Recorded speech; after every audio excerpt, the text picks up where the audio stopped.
Selamat berjumpa kembali saudara-saudara sekalian. Good to see you all again. Saya Paul dan ini istri saya Santi.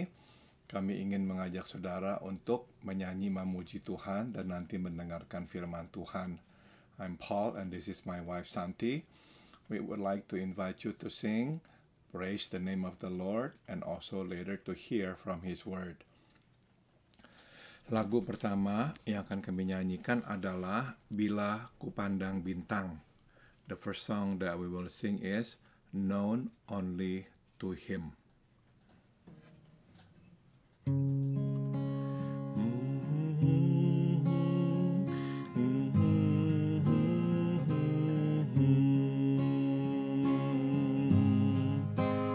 Bila ku pandang bintang, kagum heran laku selalu, tak mengerti yang dilukiskannya.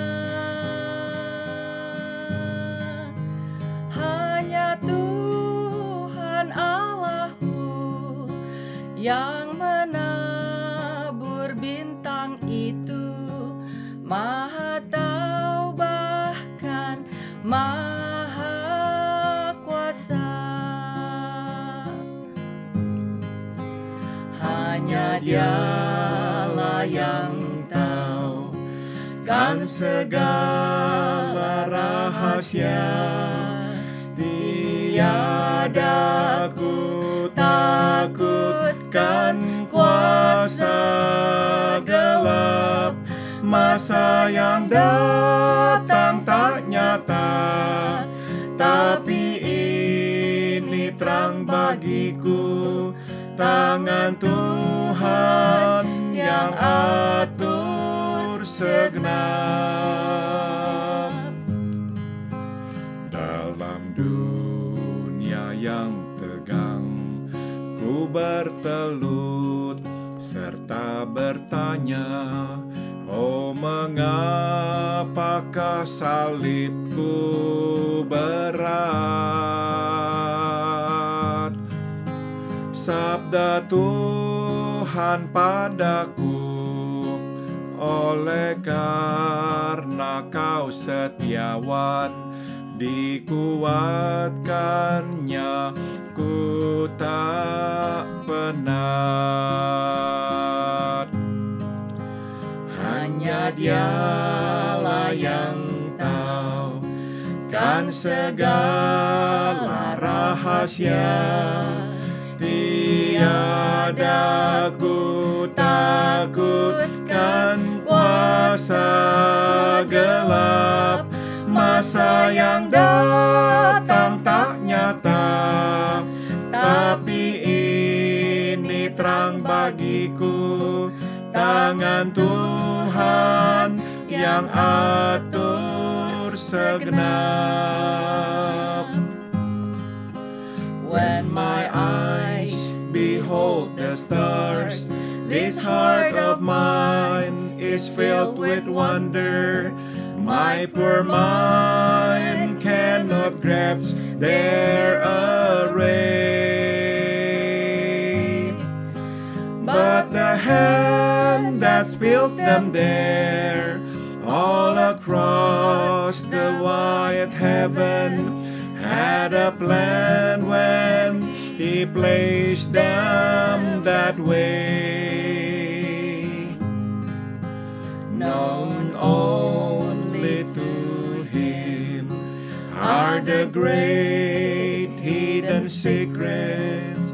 I'll fear not the darkness when my flame shall dim. I know not what the future holds, but I know who holds the future. It's a secret known only to Him. In this world of fear and doubt, on my knees I ask the question, why a lonely heavy cross I must bear?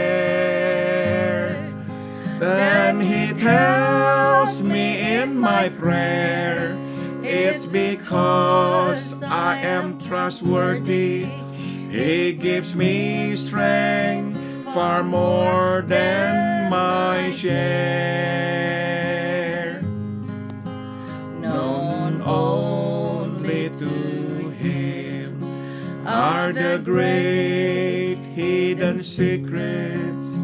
I'll fear not the darkness when my flame shall dim. I know not what the future holds, but I know who holds the future. It's a secret known only to Him. It's a secret known only to Him.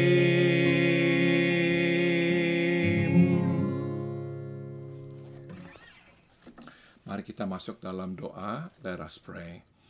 Bapa dalam surga, terima kasih atas kesempatan kami boleh berkumpul, bersekutu dalam nama-Mu.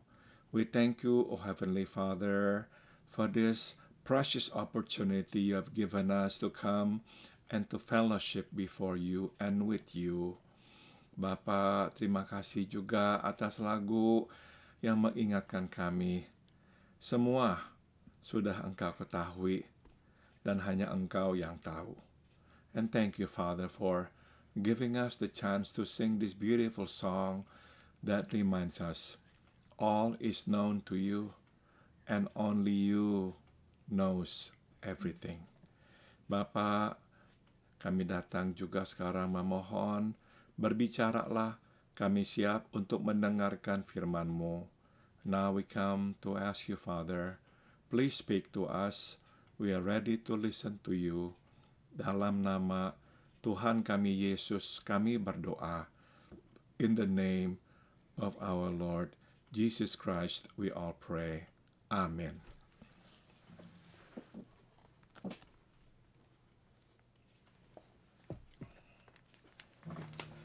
Saudara-saudara, mari kita buka Injil Markus pasal 16.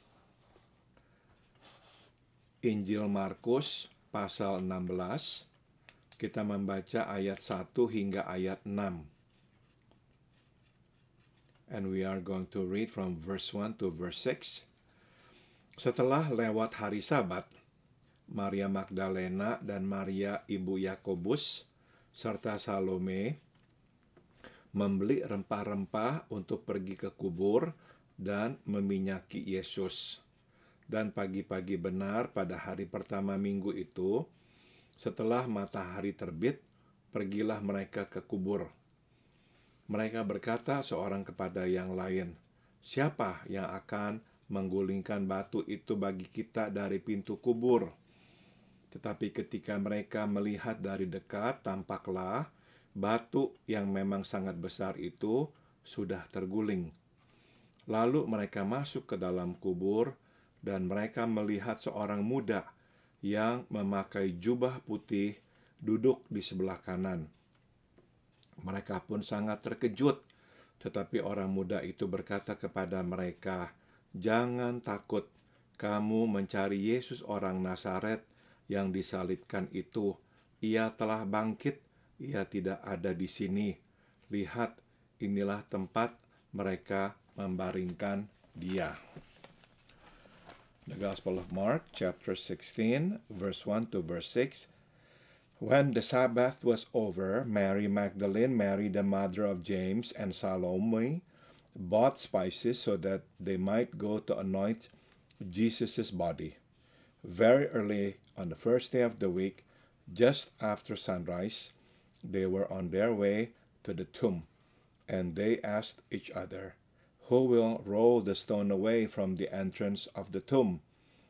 But when they looked up, they saw that the stone, which was very large, had been rolled away. As they entered the tomb, they saw a young man dressed in a white robe sitting on the right side, and they were alarmed. "Don't be alarmed," he said. You are looking for Jesus the Nazarene, who was crucified. He has risen. He's not here.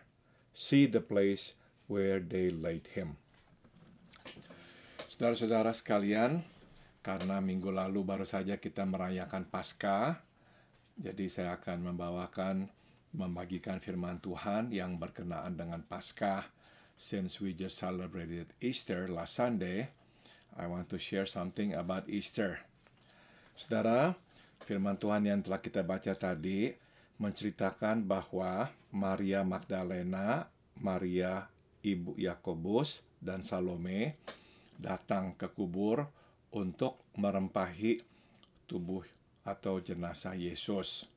The Bible tells us that Mary Magdalene, Mary the mother of James, and Salome brought spices because they wanted to anoint Jesus' body. Nah, saudara, apa yang terjadi? Mereka melihat kubur Yesus, pintunya atau batunya sudah terguling dan tidak ada lagi di sana. What they saw was really startling because they did not see the body of Jesus anymore in the tomb. And the stone had been rolled away. Dan akhirnya yang mereka jumpai adalah malaikat. Whom they met was an angel of the Lord. Dan malaikat itulah yang berkata bahwa Yesus sudah bangkit. And the angel announced to them that Jesus has risen. Saudara, ada dua pelajaran yang bisa kita tarik dari firman Tuhan ini. There are two lessons that we can learn from this. Saudara, pertama, kita ini diingatkannya bahwa kematian bukanlah akhir. Kematian adalah awal dari sebuah kehidupan yang baru. First lesson that we can learn is that death is not an end. In fact, death is actually a beginning to a new life. Saudara, kita ini sekarang hidup. Tapi kehidupan kita tahu kehidupan yang jauh dari sempurna. We all live. We are alive. But we all know that our life is not a perfect life. Far from it. Ya, is not a perfect life. Nah, saudara, kita tahu juga di dalam dunia ini di mana kita hidup, begitu banyak kekacauan dan juga begitu banyak penderitaan. We all know that the life that we are living in is surrounded by a lot of suffering and chaos.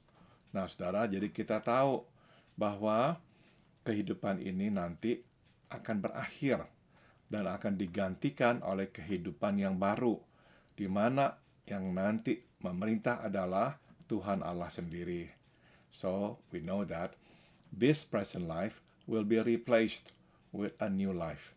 A life in which the Lord God will rule. Nah, saudara, untuk masuk ke dalam kehidupan yang baru itu, ya, pintunya adalah kematian.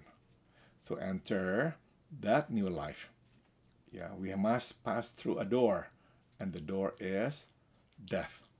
Nah, sudah tentu, saudara, death atau kematian di dalam Kristus. And of course, it is death in Christ. Karena Yesus sendiri berkata, dia adalah pintu. Jesus himself said that he is the door. Jadi lewat dialah kita akan masuk ke dalam kehidupan yang baru itu. So through him, the door, we will enter that new life. Saudara, kebangkitan mempunyai sebuah makna yang luar biasa. Ya, bukan saja kebangkitan menandakan kita memulai kehidupan yang baru, tapi kebangkitan juga memberikan kepada kita keberanian menghadapi kematian ini. Resurrection has a very significant meaning. It's not only actually the prelude to this new life. Resurrection also gives us courage to face death. Saudara, meskipun kita tahu bahwa kematian adalah pintu masuk, ya, ke dalam hidup yang baru ini, tetap kita ini takut masuk ke pintu itu.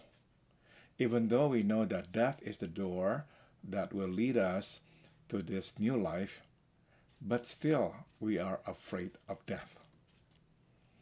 Saudara, memang kita bisa berkata bahwa kita ini sebetulnya nggak takut dengan kematian, tapi kita takut dengan penderitaan yang biasanya mendahului kematian. I know sometimes we say something like, I'm not afraid of death, I'm just afraid of the suffering that usually precedes death. Sudah tentu itu betul ya, kita tidak mau menderita, kita takut menderita. Of course it is true. We don't want to suffer and we are afraid of suffering. Tapi saudara, sejujur-jujurnya, kita ini sebetulnya takut dengan kematian.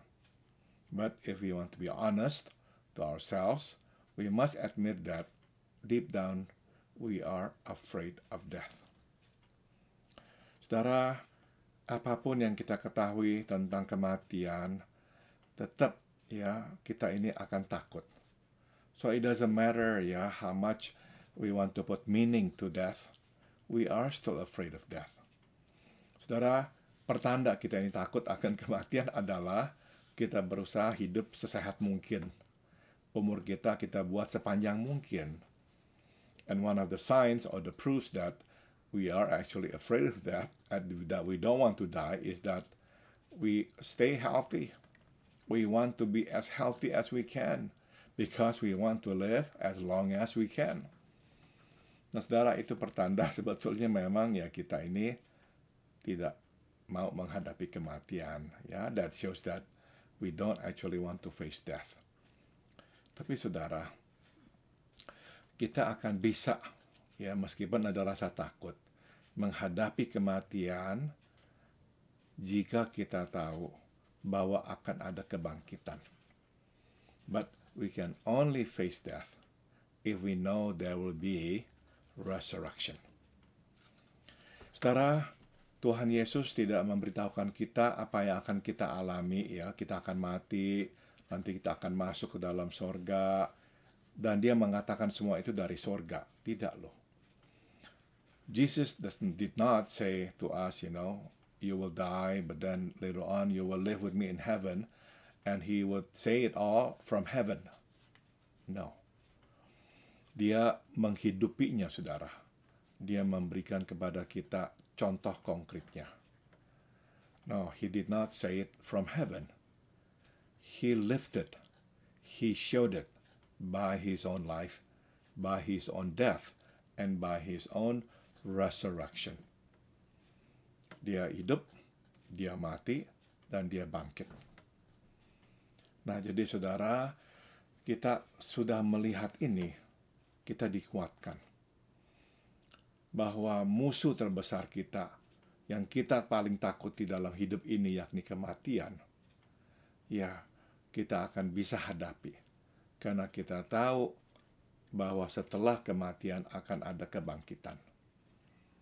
So our biggest enemy, death, we can face it and we can conquer it. We can overcome it because we know after death there will be resurrection.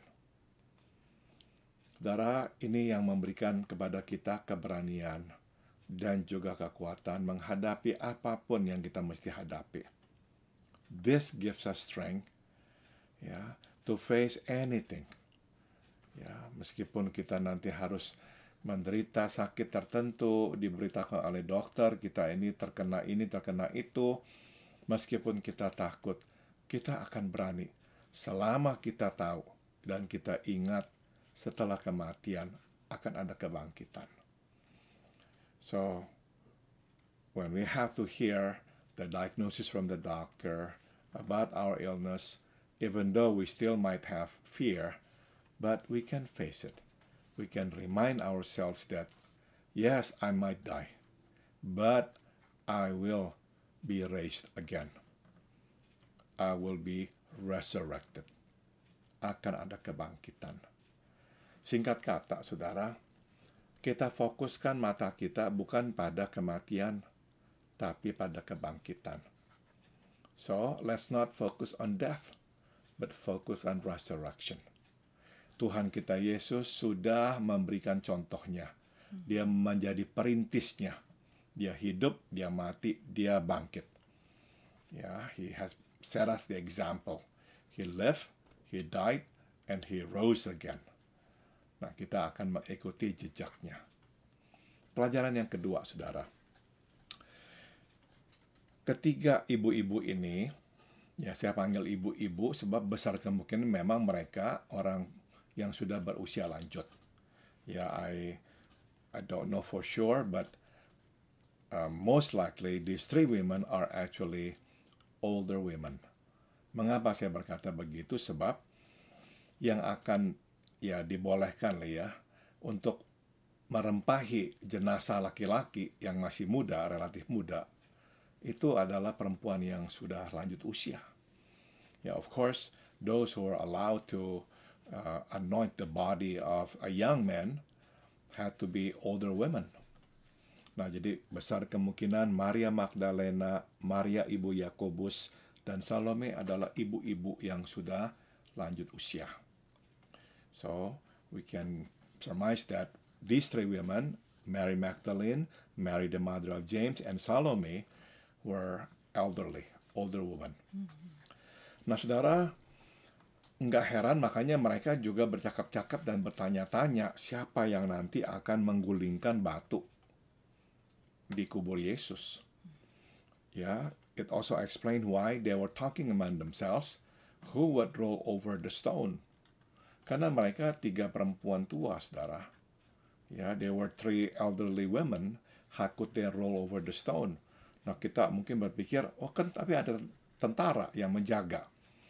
Saudara, mereka bertanya begitu karena masuk akal, karena bisa jadi tentaranya berkata, mau melihat jenazah Yesus silakan. Silakan juga gulingkan batu. Saya nggak mau gulingkan buat kamu. Ya, it makes sense why they were asking, ya, who would roll over the stone, even though there would be soldiers there, because most likely the soldiers would not want to lend a hand to help them. They might say, well, okay, you want to see the body of Christ? Go ahead. But you do it. You roll over the stone. Nah, makanya mereka bertanya-tanya, aduh, mau datang ke sini, mau merembah-rembahi tubuh Yesus, tapi bagaimana bisa menggulingkan batu itu? Ya, maybe they were talking among themselves, ya. Well, we want to be here, we want to anoint the body of Jesus, but then who would roll over the stone? Nah, saudara, ini pelajaran yang kita mau petik, ya. Saudara, kita tahu begitu mereka tiba, mereka tidak perlu menggulingkan batu, karena malaikat sudah menggulingkan batu. But what happened was, when they arrived, they saw that the stone had been rolled away. An angel of the Lord had rolled the stone away. They did not have to do it. Karena Yesus sudah bangkit, ya batu juga sudah digulingkan. Jesus has risen, and the stone has been rolled away. Saudara, pelajaran yang bisa kita petik adalah ini. Bahwa Tuhan adalah penguasa hidup kita. Dia akan mempersiapkan dan mengatur segalanya. So it's the lesson that we can learn. That the Lord God is the ruler of our lives. And that He would prepare for everything, and that He would actually plan everything for us. Jadi, hidup di dalam Tuhan adalah hidup yang benar-benar bergantung pada pengaturannya. So living in God is a life in which we completely depend on Him. Benar-benar, saudara, Dia akan atur semua. Dia adalah penguasa hidup kita.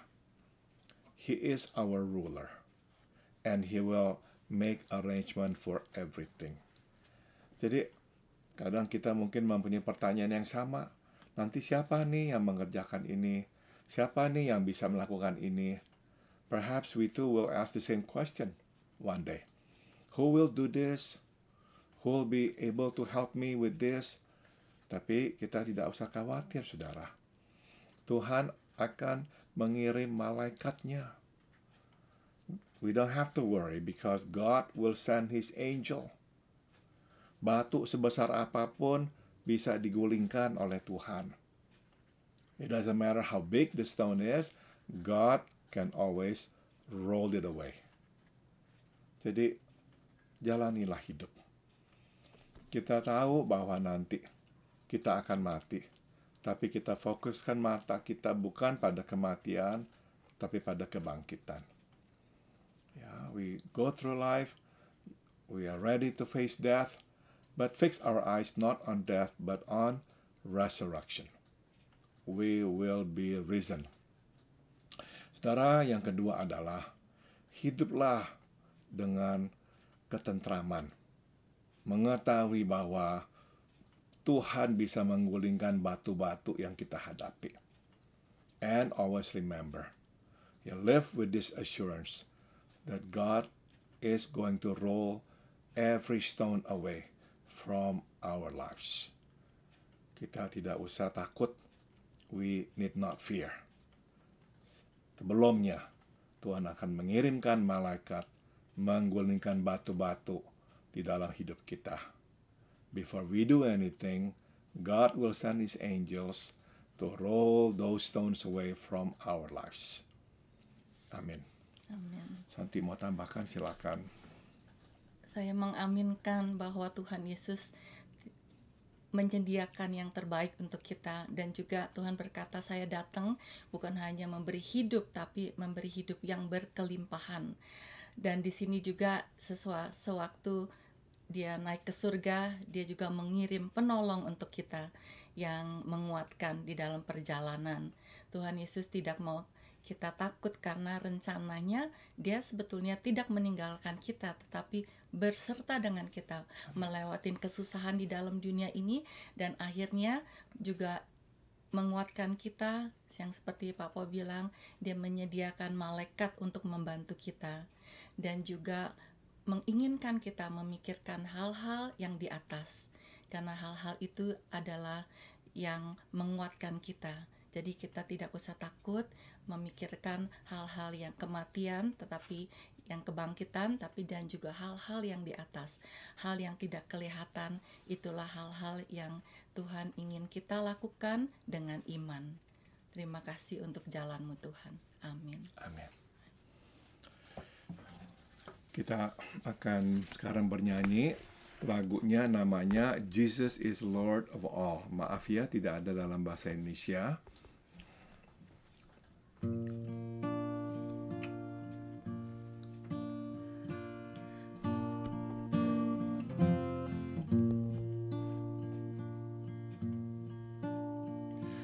All my tomorrows, all my past, Jesus is Lord of all.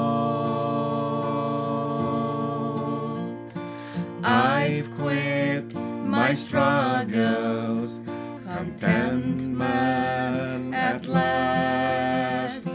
Jesus is Lord of all.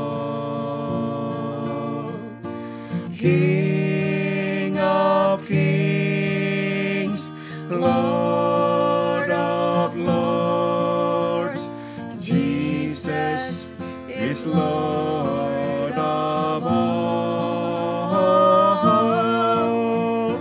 All my possessions and all my life, Jesus is Lord of all.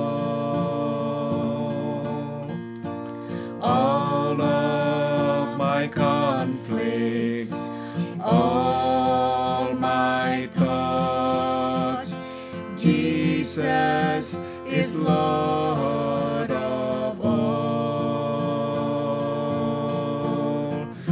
His love wins the battles I could not have fought. Jesus is Lord of all.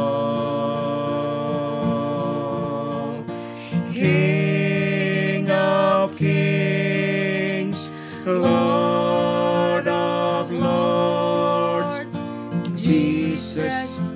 is Lord of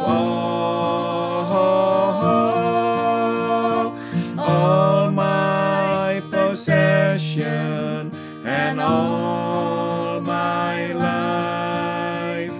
Jesus is Lord of all of my longings, all my dreams. Jesus is Lord of all of my failures. His power redeems. Jesus is Lord of all. King of kings, Lord of lords.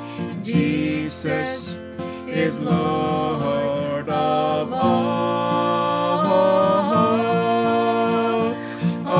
my possession and all my life. Jesus is Lord of all. Jesus is Lord of all. Jesus is Lord of all.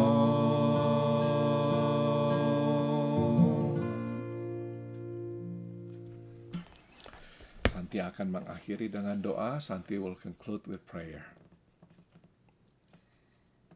Dear gracious God, we thank you of your promises. Not only you give us your power, but you give us your spirit, and that your spirit is of love, of power, and of sound mind. Dear Lord, besides that, you also forgive us, Lord, along the way to face death, along the way to finish our race on earth, Lord. Sometimes we fail because, Lord, the spirit is willing, but the flesh is weak. But, dear Lord, you give us your forgiveness at all times.